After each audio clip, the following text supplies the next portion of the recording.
Okay, Captain Larry, it's Wednesday the 29th, I think. Make this quick because I got plenty of work to do here. So what we've got here is phosphoric acid. This comes from Home Depot. It's $16 for a gallon or $4 for a quart. Their safety data sheet says it's 35 to 45% concentration, so we'll use 40% as a rule of thumb. And compare that to Barnacle Buster, same product for $27, $29 a quart versus $4. Hello, West Marine. You're not helping us.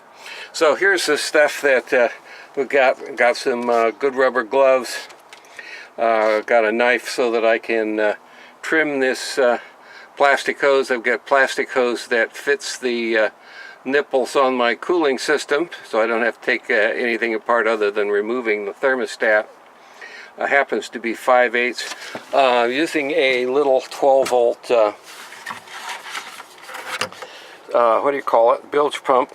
That happened to have a 3/4 outlet, so I got a hank of 3/4 and just made a Joe McGee coupling, which will work fine.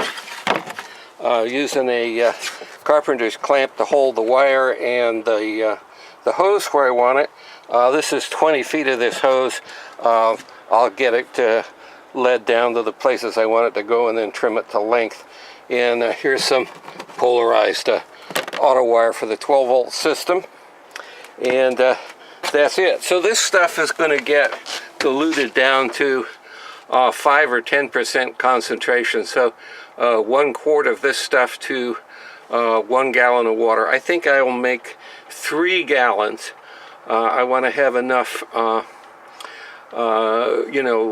acid available to neutralize all the crud in my system.